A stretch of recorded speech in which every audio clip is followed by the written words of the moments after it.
2024년 12월 17일 화요일 아침 묵상 하나님께 드리겠습니다. 찬송가 413장입니다. 찬송가 413장. 내 평생에 가는 길 순탄하여 늘 잔잔한 것 같은지 금풍파로 무섭고 어렵든지 나의 영혼은 내 편하다. 내 영혼 평안해.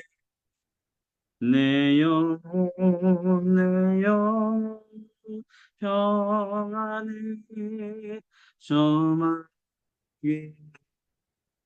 우리를 삼키려고 이 벌리고 달려와도 주 예수님 우리의 대장되니 끝내 싸워서 이기리라. 내 평안에 내 영혼 내 영혼 평안히 내 집제 주빛 같더라도 주 예수 다 아뢰며 그 십자가 피로써 다시 쓰사 인누보다 더 정하리라. 내 영혼 평안해. 내 영혼 내 영혼 평안해. 정오 중에 구름이 일어나며 그 나팔이 울릴 때 주 오셔서 세상을 심판해도 나의 영혼이 없으리. 내 평안해. 내 영혼 내 영혼 평안해. 이 아침에 우리 주시는 하나님의 말씀은 요한계시록 17장 7절에서 18절 합독하겠습니다.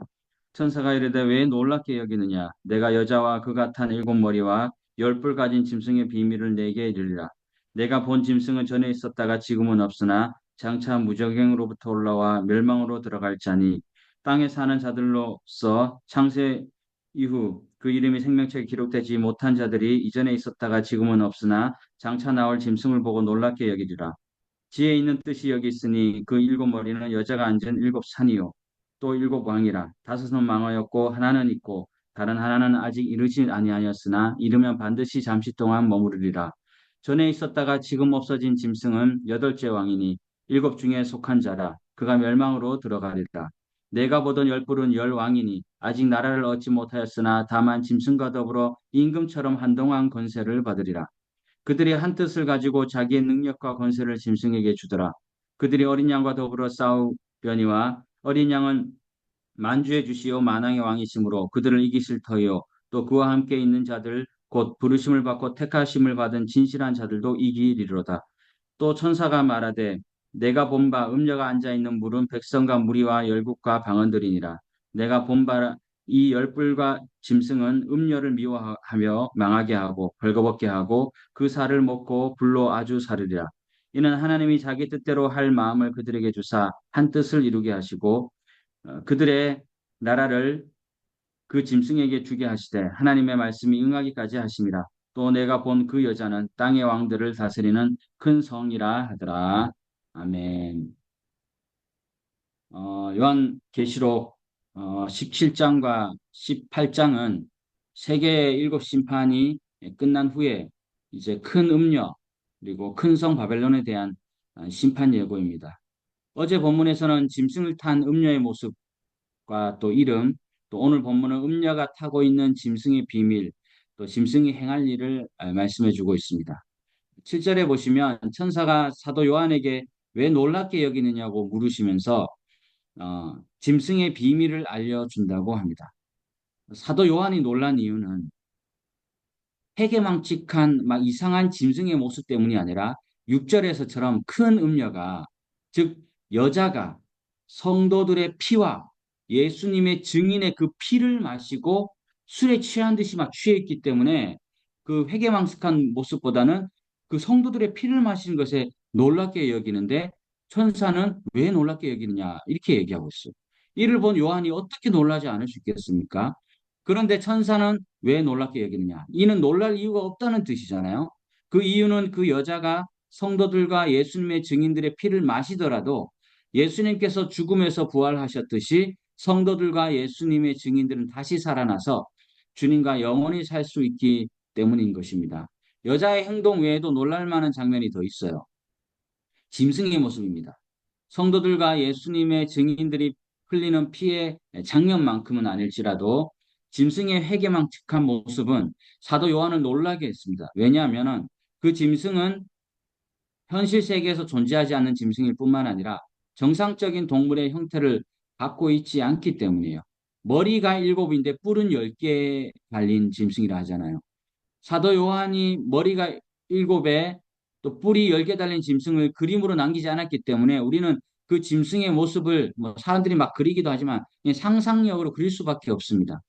머리 하나에 뿔 하나라면 우리는 그나마 짝을 맞춰서 상상할 수 있으나 머리의 수보다 뿔의 수가 3개가 더 많기 때문에 그 뿔이 어디에 붙어 있는지도 또 궁금하기도 한 그런 말씀이기도 합니다.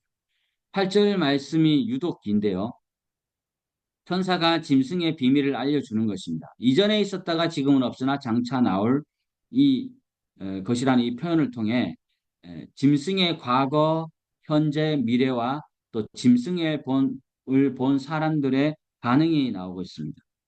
때가 되면 짐승이 세상에 출현할 것인데 그때 처음으로 세상에 나타나는 것이 아니라 이미 과거에 있었던 존재, 근데 다시 나타날 것이라고 하고 있습니다. 그러니까 짐승은 한동안 무적행에 갇혔다는 말이에요.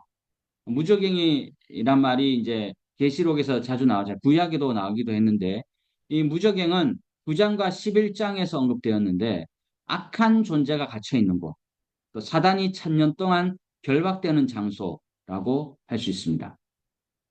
짐승이 출현하면 짐승을 보고 놀랄 자들이 있는데 그들이 누구냐 하면 바로 멸망으로 들어갈 자이자 창세 이후로 그 이름이 생명책에 기록되지 못한 자들인 것입니다. 그렇다면 이 생명책에 기록된 사람들, 즉 구원으로 들어가는 사람들의 반응은 어떠하겠습니까?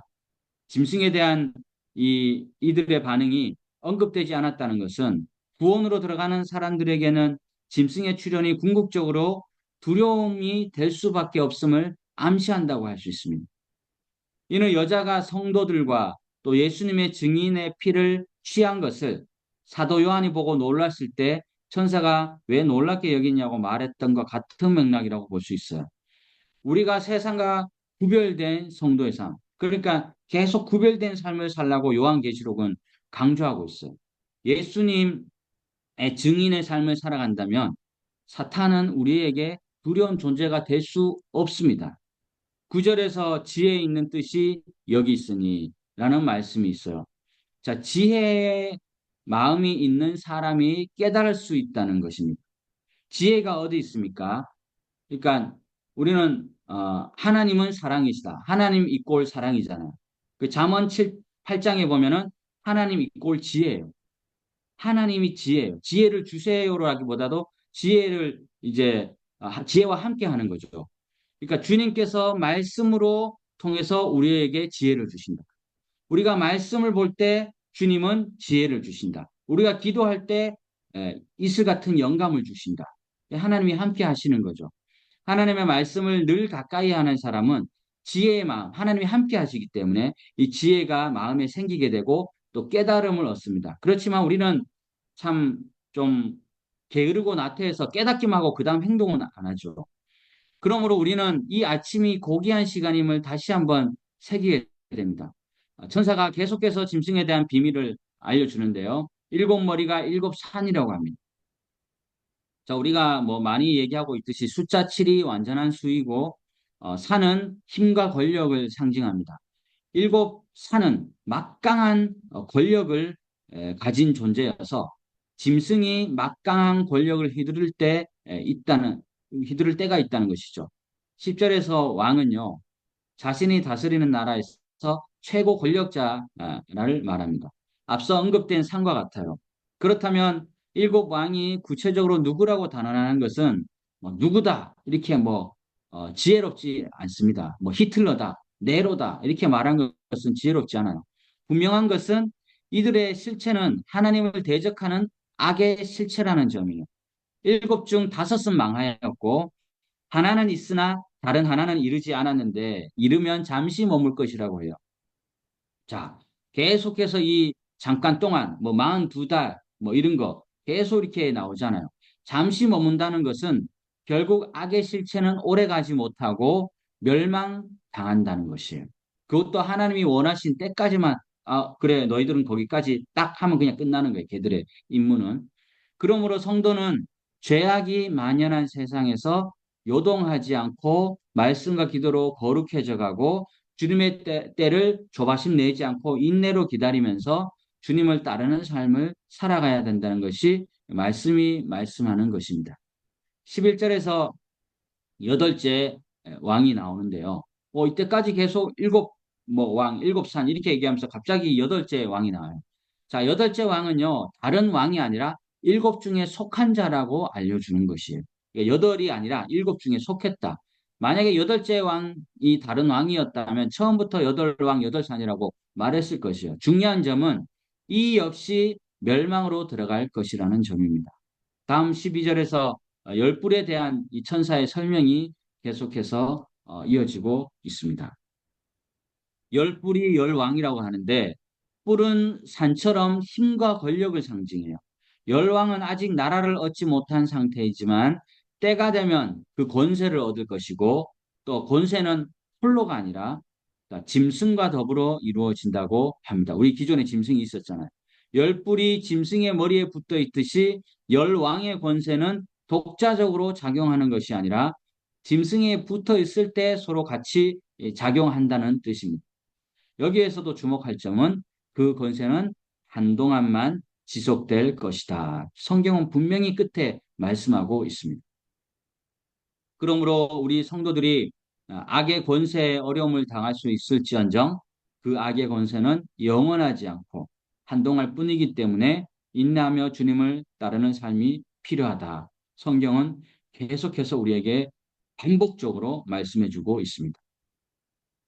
13에서 14절에는 그들이 한 뜻을 가지고라고 이렇게 시작하고 있습니다. 열 뿔인 열 왕이 한 뜻을 가지고 짐승에게 능력과 권세를 이렇게 몰아준다는 의미예요. 이렇게 하는 이유를 다음 14절에서 알려줍니다. 14절 모처럼 읽어볼게요. 그들이 어린 양과 더불어 싸우려니와 어린 양은 만주의 주시오 만왕의 왕이시므로 그들을 이기실 터요. 또 그와 함께 있는 자들 곧 부르심을 받고 택하심을 받은 진실한 자들도 이기리로다. 이렇게 말씀해요. 자, 열 왕이 짐승에게 능력과 권세를 준 이유는 어린 양이신 예수님을 대적하기 위함이에요. 이 엄청난 것들이 계속해서 이 업그레이드, 나름대로 업그레이드 해가지고 어린 양이신 예수님과 이만큼 애들이 대적하기 위함입니다. 세상 나라의 권력자들이 주님을 대적하는 일은요, 과거에도 있었고, 현재도 있으며, 앞으로도 있을 것이요. 그런데 악의 실체에 종속된 권세들은 주님을 대적하게 마련이에요. 그것이 그들의 본능이거든요. 그러나 짐승과 짐승을 따르는 열왕은 만주해 주시고 만왕의 왕이신 예수님을 절대 이길 수 없다는 것입니다. 또한 주님과 함께 있는 사람들, 곧 우리 예수님을 나의 주 나의 하나님이라 고백하고 부르심을 받고 택하심을 받은 사람들. 또 뭐 선교사로 나와야 다 선교사입니까? 다 자기 위치에서 열심히 땀 흘리고 가정을 위해서 주의 몸된 교회를 위해서 열심히 하는 그 모든 성도님들이 다 성도님들이죠. 그리스도인들이에요. 진실한 사람들은 이길 수 없어요. 성도인 우리가 짐승과 짐승을 추종하는 세상 권력자들을 이길 수 있는 이유는 주님께서 함께 하시기 때문에. 내가 뭐 능력 있고 내가 뭔데 뭐 아무것도 필요 없는 거죠. 주님이 함께 하시기 때문에 이길 수 있는 것. 우리는 아무것도 아니다. 15절에서 18절은 음료를 미워하고 망하게 한다는 내용입니다. 음료가 앉아 있는 물이 상징하는 것이 무엇인지를 천사가 설명해요. 음료가 앉아 있는 물은 1절에서 이미 언급한 바가 있습니다. 물은요, 백성과 무리와 또 열국과 방언들을 상징한다. 이렇게 말씀할 수 있습니다. 즉, 그 물은 세상과 세상에 속한 사람들을 상징합니다. 천사가 일곱 머리와 또 열 뿔이 달린 짐승의 비밀을 설명하다가 다시 짐승을 타고 있는 음료로 화제를 전환하고 있습니다. 그러니까 극적 반전이 있어요. 짐승이 음료를 미워하게 된다고 해요. 16절에서 미워할 뿐만 아니라 망하게 하고 벌거벗게 하고 또 그의 살을 먹고 불로 아주 이렇게 사른다고 말씀하고 있습니다. 열불과 짐승은 음료와 더불어 악의 실체입니다.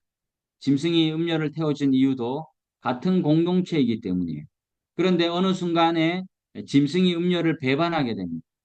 단순한 배반이 아니라 철저히 유린하고 또 살을 먹고 불사르기까지 멸하여 버립니다. 이것은 악이 지닌 자기 파괴적인 본능이라고 할 수 있습니다. 여러분, 특히 지금 이렇게 우리나라의 정치적인 상황을 한번 보십시오.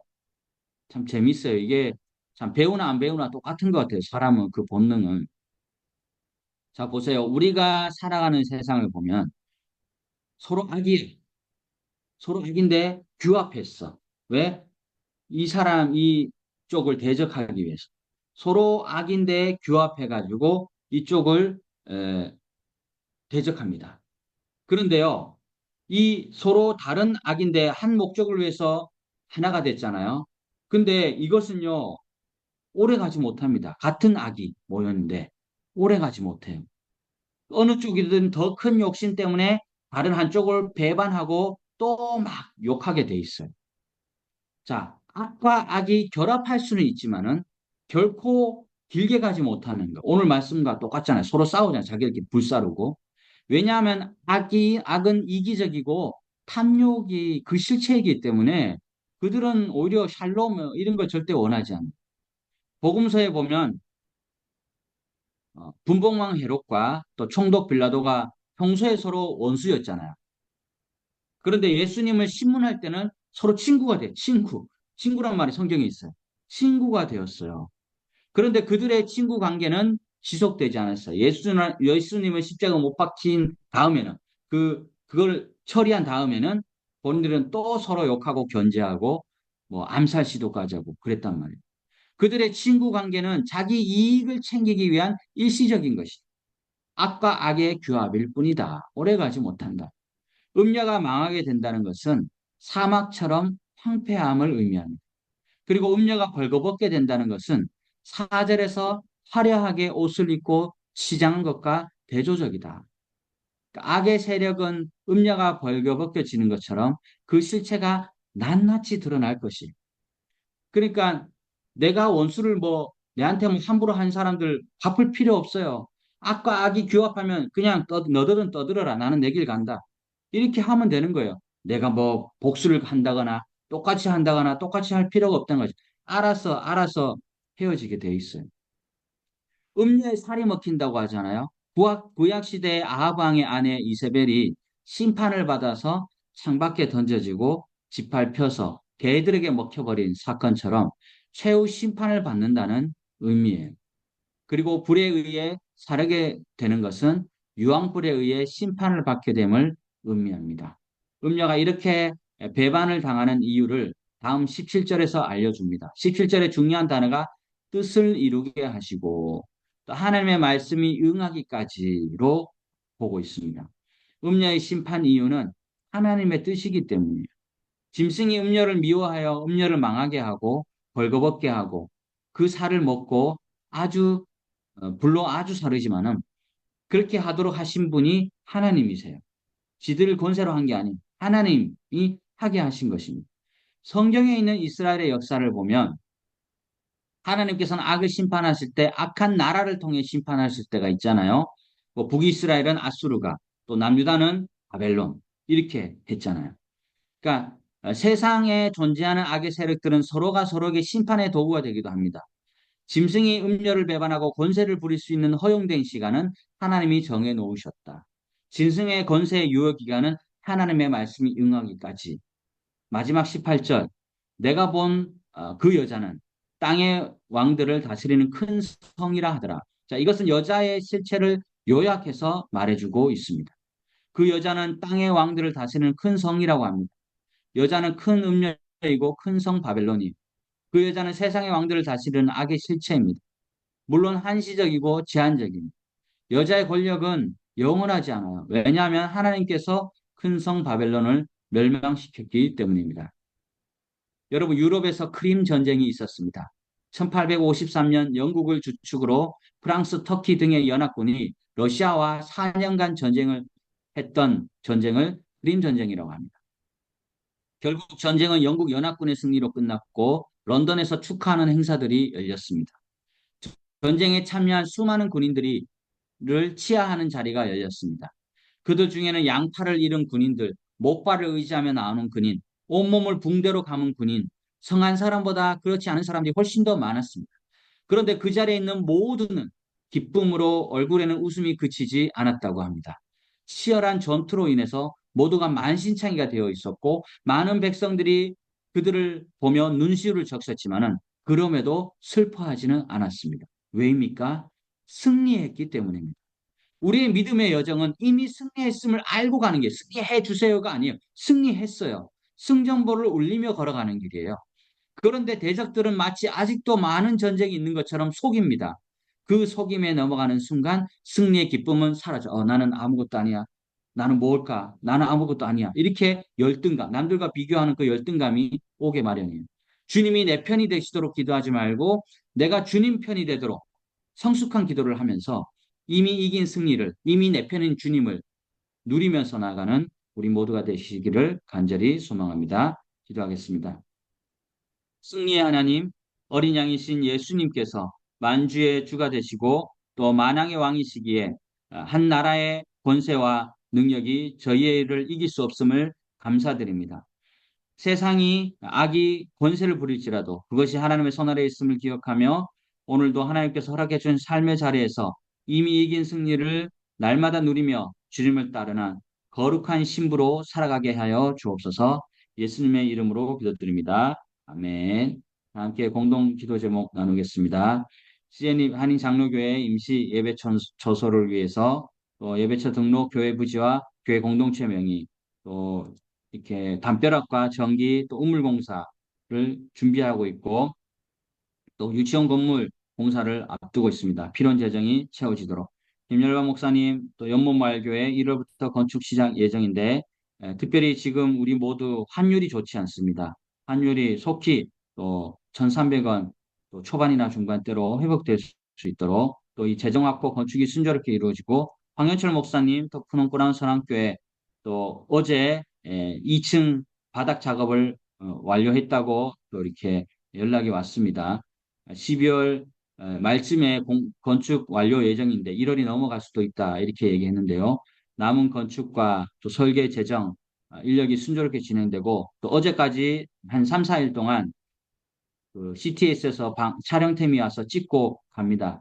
12월 말이나 1월 중에 이렇게 방송이 될 터인데 7천 미라클 통해서 이 재정이 온전히 또 채워지고 하나의 안전사고 없이 잘 지어지도록 또 상빈이 군생활 적응 또 예빈이 학비 주님께서 채워주시도록 또 임창훈 목사님 경륜 선교사님 안식오를 잘 준비하고 또 쉼과 이기 사역을 계획하는 시간이 될 수 있도록 다빈 선생님 신학교 학업, 또 리오 박연 선생님 본인 신고와 진로, 또 싱글 선교사님들의 믿음의 가정과 또 이흥서 목사님과 또 저의 사역 방향을 위해서 또 선교사님들의 건강과 가정, 사역지 아름답게 세워지고 바른 선교를 감당하도록 매달 선교 헌금이 부족함 없이 채워주시고 또 한국 교회와 선교지 교회가 동반 선정하고 아름다운 협력 관계로 나아가도록 마지막으로 나라가 어수선합니다. 정의와 평화가 흐르는 나라 또 이 땅 위에 샬롬을 위하여 기도하겠습니다.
기도하겠습니다. 사랑의 하나님, 오늘도 말씀과 기도로 시작하게 해주심을 감사합니다. 지혜님 한인 장로교회 또 분홍구란 수랑교회 연못마을교회 세 분의 선교사님과 함께 하나님께서 아름답게 세우실 그 교회를 건축하는 그 예정 가운데 있습니다. 하나님 필요한 재정 인력 주님께서 채워주시고 이곳에서 함께할 그 제자들을 생각하며 하나님의 나라를 온전히 펼쳐가기에 부족함이 없도록 도와주시고 또 동네를 살리고 마을을 살리고 이 나라와 이 나라를 긍휼히 여기는 귀한 센터로 교회로 세워지게 해 주시옵소서. 행여 주님 이를 통해 요행을 바라거나 또 사람을 돈으로 보거나 또 그러한 것이 아니라 이를 통해 하나님을 더 의지하며 하나님께 나아가며 하나님께 매달리는 인생이 될 수 있도록 주여 도와주시고 이끌어 주시옵소서. 우리 임창훈 목사님, 정유현 선교사님 또 안식오를 준비하는 가운데 있습니다. 필요한 재정 채워주시고 또한 그 계기를 통하여 힘과 위로와 또 다시 한번 힘과 용기를 얻고 이기 사역을 준비하는 귀한 시간이 될 수 있도록 주여 도와주시옵소서. 사빈 선생님 가운데 함께해 주시고 성령 충만한 사역자로 거듭나며 또 리오 선생님, 박연 선생님 또 함께해 주시고 앞으로도 또 한글 학교를 비롯해서 사역에 열심일진데 생각하는 사역의 방향에 맞게끔 또 장학금과 모든 연결이 순조롭게 이루어질 수 있도록 주여 도와주시고 이끌어 주시옵소서. 주님, 싱글 선교사님들의 믿음의 가정과 또 사역을 준비하고 방향을 준비하는 선교사님들 가운데 성령의 인도하심이 함께해 주셔서 하나님의 살아계심을 맛보고 또 하나님의 응하심이 맛보는 귀한 날이 될 수 있도록 주여 도와주시옵소서. 나라가 너무나 어수선합니다. 정의와 공의가 편만히 흐르고 또 이 땅 위에 샬롬이 온전히 이루어질 수 있도록 주여 도와주시고 이끌어 주시옵소서. 필요하지 구하지 못한 것 주님께서 들어주시고 오늘 하루가 내 말의 묵상과 마음의 묵상이 입의 말과 마음의 묵상이 주님께 연락되기를 원하며 예수님의 이름으로 기도드립니다. 아멘. 하늘에 계신 우리 아버지, 아버지의 이름을 거룩하게 하시며 아버지의 나라가 오게 하시며 아버지의 뜻이 하늘에서와 같이 땅에서도 이루어지게 하소서. 오늘 우리에게 일용할 양식을 주시고 우리가 우리에게 잘못한 사람을 용서해 준 것 같이 우리 죄를 용서하여 주시고 우리를 시험에 빠지지 않게 하시고 악에서 구하소서. 나라와 권능과 영광이 영원히 아버지의 것입니다. 아멘.